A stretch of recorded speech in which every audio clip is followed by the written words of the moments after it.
Hi అండి, అందరికీ నమస్కారం. So this is Veerendra Kothapalli. So welcome to my YouTube channel.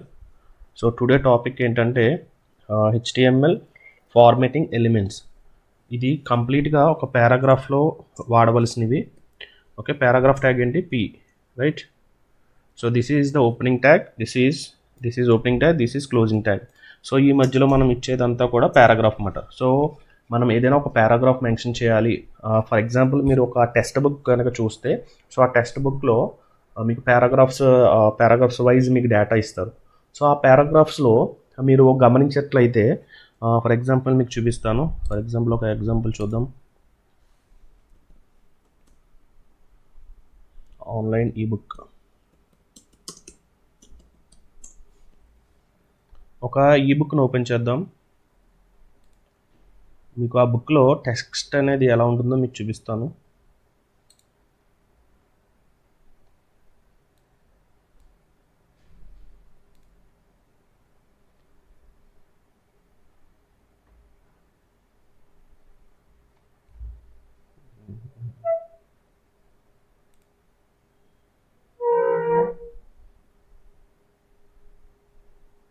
So ఇక్కడ చూడండి, ఇదంతా కూడా పారాగ్రాఫ్, మీకు తెలిసిందే కదా. సో పారాగ్రాఫ్లో, సో ఇదంతా ఒక పారాగ్రాఫ్. సో పారాగ్రాఫ్లో ఇదంతా ప్లెయిన్ పారాగ్రాఫ్.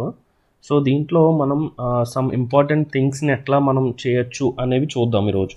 అంటే ఒక పారాగ్రాఫ్లో, అంటే దీంట్లో కరెక్ట్గా చూపించట్లేదు, ఒక నిమిషం వెయిట్. సో మీకు హార్డ్ కాపీ అయినా పర్లేదు, మీకు దగ్గరలో ఉన్న టెక్స్ట్ బుక్ ఓపెన్ చేసి చూడండి. ఒక పారాగ్రాఫ్లో డిఫరెంట్ పాయింట్స్ ఉంటాయి. సో ఆ పాయింట్స్ని ఈరోజు మీకు ఎక్స్ప్లెయిన్ చేస్తున్నాను. సో అందుకు నేను ఒక హెచ్టిఎంఎల్ క్రియేట్ చేశాను. సో ఆ హెచ్టిఎంఎల్లో, సో నేను ఒక 2 పారాగ్రాఫ్స్ తీసుకున్నాను. So this is a normal text. అంటే ఒక టెక్స్ట్లో నార్మల్గా ఒక పారాగ్రాఫ్ ఎలా ఉంటుందో అనేది చూద్దాం. సో ఇది మోడిఫికేషన్. అంటే ఇప్పుడు నేను చేసేవి, మీకు చెప్పే స్క్రిప్ట్స్ అన్నీ కూడా దీంట్లో నేను ఇంక్లూడ్ చేస్తాను. సో దీని అవుట్పుట్టే ఇది. ఓకే, సో మీకు క్లియర్గా అర్థం అవ్వడానికి నేను ఇలా మెన్షన్ చేస్తున్నాను. This is normal text. అంటే ఈ బాక్స్లో ఉన్నదంతా కూడా నార్మల్గా ఇప్పుడు మనం చూసిన వెబ్సైట్స్లో ఎలా ఉంటుందో అలా ఉంటుంది. సో మోడిఫికేషన్ టెస్ట్ అంటే దీంట్లో మనం మోడిఫికేషన్స్ చేస్తాం. ఇప్పుడు దీంట్లో సమ్ ఇంపార్టెన్స్ కొన్ని చెప్తాను మీకు. సో దాంట్లో మెయిన్ థింగ్ ఏంటంటే, మెయిన్ కొన్ని ఉంటాయి. సో దాంట్లో ఫస్ట్ థింగ్ వచ్చి బోల్డ్. అంటే ఒక టెక్స్ట్ని బోల్డ్ చేయడం ఎట్లా. సో దీన్నే బోల్డ్ టెక్స్ట్ అంటారు. అట్లాగే ఇంకొకటి ఐ, అంటే ఇది ఐ అంటే ఇటాలిక్ టెక్స్ట్. ఓకే, నెక్స్ట్ అలాగే స్ట్రాంగ్ అని ఒకటి ఉంటుంది ట్యాగ్. సో ఈ స్ట్రాంగ్ ఏంటంటే మీకు ఎట్లా అంటే ఒక ఇంపార్టెంట్ టెక్స్ట్ అన్నమాట. ఒక ఇంపార్టెంట్గా మీరు ఏమైనా పాయింట్ని పలకాలనుకున్నా, చూపించాలనుకున్నా ఈ ట్యాగ్ అనేది యూజ్ అవుతుంది. ఓకే, సో నెక్స్ట్ అలాగే ఈఎం, అంటే ఇది ఎంఫసైజ్డ్ టెక్స్ట్ అంటారు. దీని గురించి నేను ఎక్స్ప్లెయిన్ చేస్తాను, మీరేం కంగారు పడదు. Okay, emphasised text. Okay, next అలాగే మార్క్. ఓకే, మార్క్డ్ అంటే ఒక టెక్స్ట్ని మార్క్ చేయడం. Okay, mark text. సో అట్లాగే ఇంకోటి స్మాల్, అంటే ఒక పారాగ్రాఫ్లో ఒక టెక్స్ట్ని స్మాల్ చేయడం అన్నమాట, స్మాలర్ టెక్స్ట్. సో ఇవన్నీ మీకు నేను ఎగ్జాంపుల్స్ ద్వారా ఎక్స్ప్లెయిన్ చేస్తాను, డోంట్ వరీ. సో ఇది ఇన్సర్టెడ్ టెక్స్ట్. సో ఐఎన్ఎస్ అంటే ఇన్సర్టెడ్ టెక్స్ట్. ఒక టెక్స్ట్ని ఇన్సర్ట్ చేయడం ఎట్లా, డిలీట్ చేయడం ఎట్లా, అది కూడా మీకు చూపిస్తాను. ఓకే, నెక్స్ట్ అట్లాగే సబ్ అంటే సబ్స్క్రిప్టెడ్ టెక్స్ట్. ఓకే, అట్లాగే ఎస్యూపి అంటే సూపర్ స్క్రిప్ట్ అన్నమాట. ఓకే,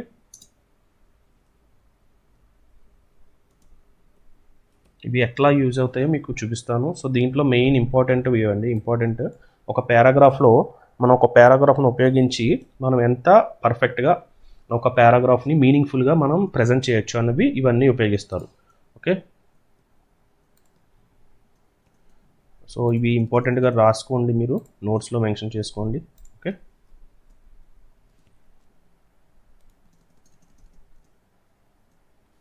మనం ఏం ఎక్స్ప్లెయిన్ చేసినా ప్రెజెంటేషన్ అనేది చాలా ఇంపార్టెంట్. సో ఆ ప్రెజెంటేషన్ ఎంత పర్ఫెక్ట్గా ఉంటే మనకి విజువలైజ్డ్గా మనకు గుర్తుండిపోతుంది. ఫర్ ఎగ్జాంపుల్ మనం movies, serials, some comedy clips చూస్తాం. సో అవి ఎందుకు మనకు గుర్తుంటున్నాయంటే మనం విజువలైజ్ చేస్తున్నాం వాటిని. ఓకే, అదే మీరు ఒక పేపర్లో ఒక న్యూస్ చదవండి, సో అది 1 డే కన్నా ఎక్కువ గుర్తుండదు.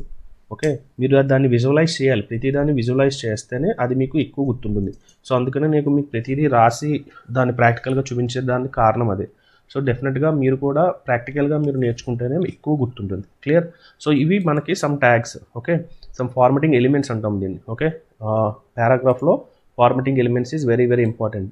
సో ఇప్పుడు దీన్ని ఒక్కొక్కటి దాన్ని నేను మీకు ఇన్సర్ట్ చేస్తూ చూపిస్తాను. ఇక్కడ చూడండి. So this is modify test అన్నారు కదా, ఇది ప్లెయిన్గా ఉంది, మొత్తం అంతా పారాగ్రాఫ్ కూడా ఒకే ఫాంట్, ఒకే కలర్, ఒకే దిశలో ఉంది. సో దీన్ని నేను చేంజ్ చేస్తాను. సో ఫస్ట్ మనం ఏమనుకున్నా బోల్డ్. సో ఈ HTML అనే దాన్ని మనం బౌల్డ్ చేద్దాం. రైట్, ఒక పారాగ్రాఫ్ ట్యాగ్లో ఓపెనింగ్ ట్యాగ్ చూసాం. సో ఇప్పుడు ఇక్కడ మోడిఫికేషన్ అవుతుంది చూడండి, ఈ HTML అనే దాన్ని. సో చూడండి అది కొంచెం బోల్డ్ అయింది. సో ఇక్కడ ఇంకోటి ఏంటంటే ఇక్కడ మీకు నేను 2 చెప్పున్నాను. సో ఇక్కడ ఏంటంటే ఈ బోల్డ్ టెక్స్ట్ అనేది అలాగే స్ట్రాంగ్ ఇంపార్టెంట్ టెక్స్ట్ అనేది, సో ఈ రెండింటిని కూడా ఒకేలా వస్తుంది అర్థం.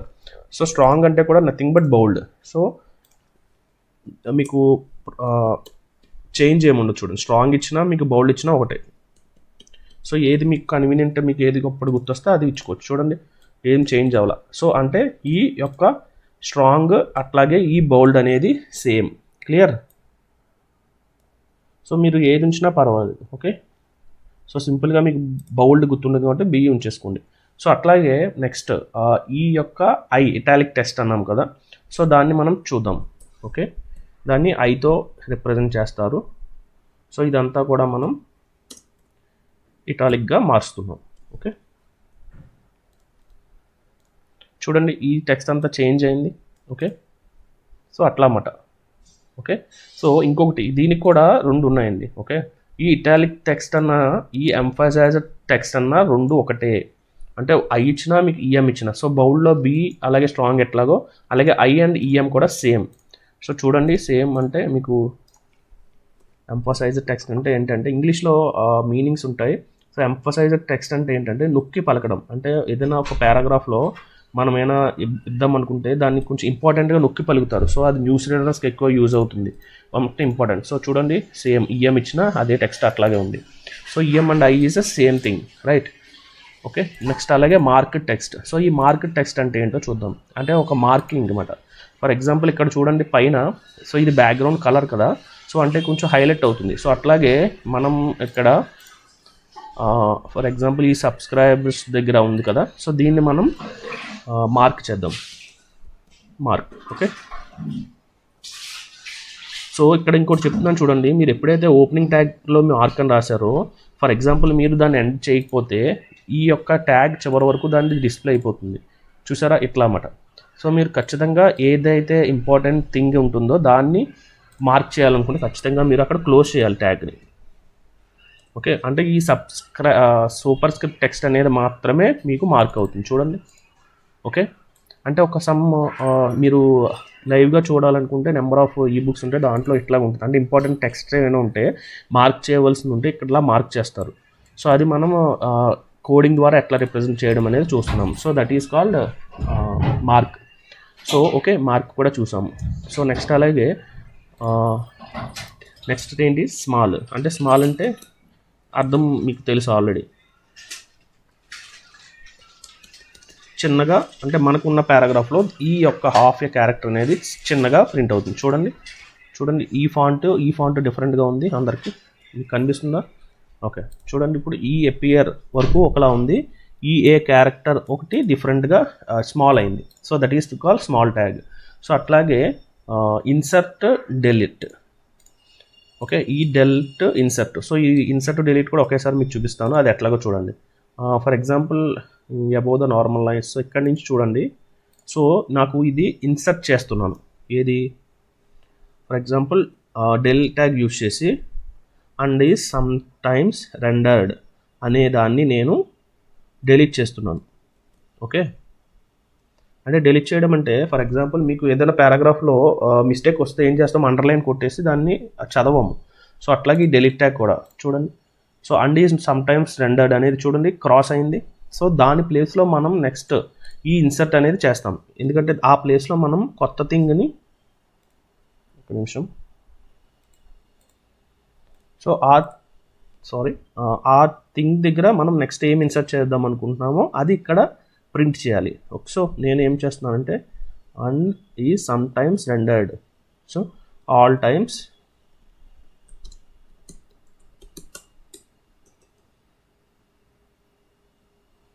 సో ఇది నేను ఇన్సర్ట్ చేద్దాం అనుకుంటున్నాను. Okay clear. సో ఇక్కడ చూడండి ఇది క్రాస్ అయింది, తర్వాత ఈ క్రాస్ అయిన దగ్గర మిగతాది ప్రింట్ అవుతుంది చూడండి. సో అంటే ఈ క్రాస్ చేసిన దాని ప్లేస్లో ఆల్ టైమ్స్ రెండర్డ్ అని చదవండి అని అర్థం అన్నమాట. So this is insertion of tag. So ఇక్కడ చూడండి మీకు రెండు కలిసిపోయి ఉన్నాయి. సో ఒక స్పేస్ బార్ ఇచ్చుకుంటే మీకు ఒక స్పేస్ అనేది ప్రింట్ అవుతుంది. సో ఇంకొక థింగ్ ఏంటంటే ఈ HTMLలో చూడండి స్పేస్ వచ్చింది. సో మీరు ఎన్ని స్పేసెస్ ఇచ్చినా సరే అది క్యాలిక్యులేట్ చేసేది ఒక స్పేస్ లాగే క్యాలిక్యులేట్ చేస్తుంది చూడండి. ఇక్కడ ఒకటే స్పేస్ ఇచ్చింది. సో మీకు ఒకవేళ కనుక నెంబర్ ఆఫ్ రావాలి అంటే సో ఇక్కడ ప్లేస్లో మీకు BR ట్యాగ్ అనేది వాడతాం. బ్రేక్ అంటే నెంబర్ ఆఫ్ బ్రేక్స్ ఇవ్వమని అర్థం. ఓకే ఇప్పుడు చూడండి. సో బ్రేక్ ఇచ్చిందా, సో అంటే స్పేస్ ఇంకొకటి బ్రేక్ ట్యాగ్ అంటే నెక్స్ట్ లైన్లో ప్రింట్ అవుతుంది. దీనికి ఇంకొకటి ఉంది నాన్ బ్రేకబుల్ అని. సో దాని సింటాక్స్ ఏంటంటే సో మీకు సో ఇది మీకు ఎక్స్ప్లెయిన్ చేయలేదు మీకు. సో ఇది నాన్ బ్రేక్ ఒక స్పేస్ అన్నమాట. సో మీకు ఒక పారాగ్రాఫ్లో స్పేస్ మీకు ఇంక్లూడ్ చేయాలంటే సో ఇవి నెంబర్ ఆఫ్ టైమ్స్ మీరు ఇచ్చుకుంటే స్పేస్ అనేది తీసుకుంటుంది. అంటే HTML ఒక స్పేస్ని రిప్రజెంట్ చేయడం అంటే చూడండి ఇక్కడ ఎంత స్పేస్ వచ్చిందో. సో అట్లా అన్నమాట. సో మీరు ఒకటే ఇచ్చారనుకోండి, సో ఒక స్పేస్ ఆల్రెడీ మనం జస్ట్ స్పేస్ బార్ ఇస్తే సరిపోతుంది. ఫర్ ఎగ్జాంపుల్ ఒక 10 బ్రేక్స్ కావాలి. సో డిఫరెన్స్ చూడండి. సో వచ్చిందా స్పేస్. సో అట్లా ఈ NBSP అంటే ఈ యొక్క అండ్ సింబల్, ఓకే ఈ యొక్క and symbol and NBSP okay non breakable space అని అర్థం NBSP అంటే. క్లియర్. సో ఇప్పుడు నెక్స్ట్ ట్యాగ్కి వెళ్ళిపోదాం. సో నెక్స్ట్ ఏంటి సబ్ అండ్ సూప్. ఓకే ఈ సబ్స్క్రిప్షన్ అండ్ సూపర్ స్క్రిప్ట్ ఎట్లా అయితే సో ఇది మీకు అర్థమవడానికి H2O. ఓకే H2O అనేది రిప్రజెంట్ చేయాలి. H2O అంటే ఏంటంటే వాటర్. క్లియర్. సో H2O అనేది మన పేజ్లో రిప్రజెంట్ చేయాలంటే నార్మల్గా మనం ఎలా రాస్తాము, H2 కింద రావాలి, O పక్కన రావాలి. ఓకేనా. బట్ ఇక్కడ ఏమొస్తుంది, పక్కన వస్తుంది కదా. సో ఇప్పుడు దీన్ని కింద రావాలంటే ఎలా చేయాలి. ఓకే దీన్నే మనం సబ్స్క్రిప్ట్ అంటాం. అంటే సబ్ అంటే కిందకి రావాలి. Okay sub. సో ఇప్పుడు ఇది ఎలా ప్రింట్ అవుతుందో చూద్దాం. చూడండి ఇక్కడ మీకు క్లియర్గా కనిపిస్తుందా. H2O ఇది కరెక్ట్ ఫార్మాట్. ఓకేనా. మనం ఏదైనా కెమికల్ రియాక్షన్స్ రాసినప్పుడు మనకి ఇది ఖచ్చితంగా ఉపయోగపడుతుంది ఒక పారాగ్రాఫ్ మెన్షన్ చేయాలంటే. ఓకేనా. H కింద 2 కింద O. సో అట్లాగే ఇంకొక ట్యాగ్ ఏంటి అనుకున్నాం మనం, SUP. ఓకే ఈ ట్యాగ్ ఎట్లా యూజ్ అవుతుందో చూద్దాం. Okay for example A² okay plus B² ఉంది. సో ఈ మ్యాథమెటికల్ ఫార్ములాని నేను ప్రింట్ చేయాలి. సో యాక్చువల్గా మనం రాసుకునేది ఎట్లా రాస్తాము, సో ఇక్కడ చూడండి మనం ఎట్లా టైప్ చేసామో అట్లాగే ప్రింట్ అయింది. బట్ నాకు ఇలా కాదు, A పైన 2 రావాలి ప్లస్ B పైన 2 రావాలి, దాన్నే మనం SUP ట్యాగ్ని వాడతాం. సో ఇక్కడ మనకి ఏదైతే మనం పైన ప్రింట్ అవ్వాలనుకుంటున్నామో సో అక్కడ ఇది పెట్టాలి. Okay SUP. క్లియర్. సో A²కి నాకు స్క్వేర్ పైన వచ్చేసింది. అట్లాగే నాకు B² కూడా కావాలి. పేస్ట్. ఓకే సేవ్కి షార్ట్కట్ ఏంటి, Ctrl+S. సో ఇప్పుడు చూడండి ఎట్లా వచ్చిందో, A² పైన వచ్చిందా ప్లస్ B². ఇది కరెక్ట్ ఎక్స్ప్రెషన్ అనమాట. సో ఇట్లాంటి ఎక్స్ప్రెషన్స్ ఇట్లాంటి కెమికల్ రియాక్షన్స్ వాడినప్పుడు మనకు కంపల్సరీగా ఈ సబ్ ఈ సూప్ అనేది ఖచ్చితంగా ఉపయోగపడుతుంది. Sub super script right. అట్లాగే ఇంకా నేను ఎంతైనా రాసుకోవచ్చు, A² plus B² plus C² okay plus D². So అట్లా అన్నమాట. మీరు ఎంత ఫార్ములేటిక్గా చేద్దామన్నా సరే మీరు ఈ సబ్ని సూప్ని వాడుకోవచ్చు. సో చూడండి A² plus B² plus C² plus D². So అట్లా అన్నమాట. ఇట్లా ఫార్ములాస్ని ఉపయోగించేటప్పుడు మీరు ఈ సబ్ సూప్ అనేది ఖచ్చితంగా ఉపయోగపడుతుంది. సో ఇవన్నీ అర్థమైనట్టే కదా. సో ఇవన్నీ ఒకసారి మీరు ప్రాక్టీస్ చేస్తే ఈ బోల్డ్, ఇంకోటి చూడండి, ఈ బోల్డ్ ఈ స్ట్రాంగ్ అనేది సేమ్ ఒకటే అవుట్పుట్ ఇస్తుంది. సో ఇటాలిక్ ఎంఫసిస్ అనేది కూడా ఒకటే అవుట్పుట్ ఇస్తుంది. సో మార్క్ టెస్ట్ అంటే మీరు ఇలా పర్టికులర్గా ఒక థింగ్ని మార్క్ చేయడం. Okay, clear. సో ఇంకొకటి మీకు చూపిస్తాను ఇక్కడ తమాషా. సో మనకి ఇక్కడ వెల్కమ్ టు డే 7 ఉంది. Next topic is HTML formatting అని ఉంది. సో ఇక్కడ చూడండి, మీకు ఈ టాపిక్ ఈజ్ HTML అనేది బ్యాక్గ్రౌండ్ కలర్ ఇస్తున్నాం కదా, మనకి కంప్లీట్గా మొత్తం ఆ లైన్ అంతా వచ్చేస్తుంది. మీరు ఎంత మినిమైజ్ చేసినా మ్యాక్సిమైజ్ చేసినా మీకు ఆ లైన్లో అనేది బ్యాక్గ్రౌండ్ కలర్ అనేది ఉంది. బట్ నాకు అలా కాదు, ఓన్లీ ఈ టాపిక్ ఈజ్ ఎలిమెంట్స్ ఇక్కడ వరకే నాకు ఇది ఫిల్ అవ్వాలి. సో ఎలా చేద్దాం చెప్పండి దీన్ని. సో ఈ యొక్క మార్క్ ట్యాగ్ ఉపయోగించి మీరు ఇక్కడ చేయొచ్చా, ఒకసారి మీరు గమనించండి. సో ఈ బ్యాక్గ్రౌండ్ కలర్ అనేది తీసేసేయండి. ఓకే, సో ఇక్కడ మార్క్ ట్యాగ్ ఉపయోగిస్తాను నేను, చేయొచ్చా లేదా.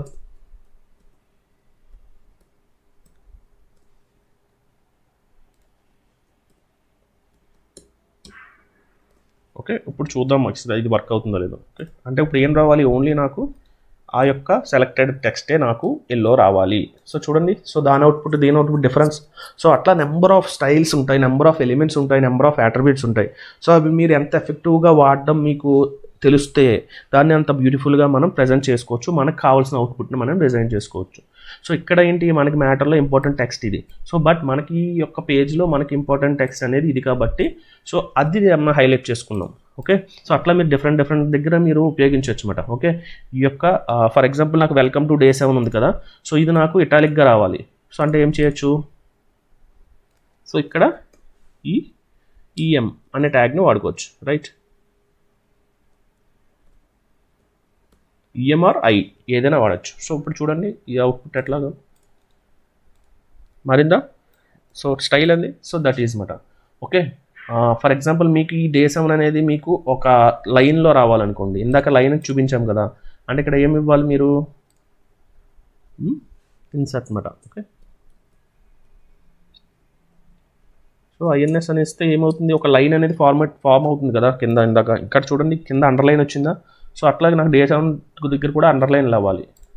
సో చూడండి వచ్చిందా, దట్స్ వాట్. అంటే మీరు ఒక పారాగ్రాఫ్లోనే కాదు ఎక్కడైనా వాడచ్చు అన్నమాట ఇటువంటి ఒక స్క్రిప్ట్స్ని, రైట్. సో మీకు అందరికీ అర్థమైంది అనుకుంటున్నాను. సో ఒకసారి ఏంటంటే తరువుగా మీరు ఈ కోడింగ్ అనేది పెద్ద ఇబ్బంది ఏమి ఉండదు. సో మీకు నెంబర్ ఆఫ్ కోడింగ్ లైన్స్ చూసి భయపడకూడదు. సో మీకు నెంబర్ ఆఫ్ లైన్స్ ప్రాక్టీస్ చేస్తుంటే మీకు ఆటోమేటిక్గా మీరే ఒక ల్యాక్స్ ఆఫ్ కోడ్ రాయగలరు.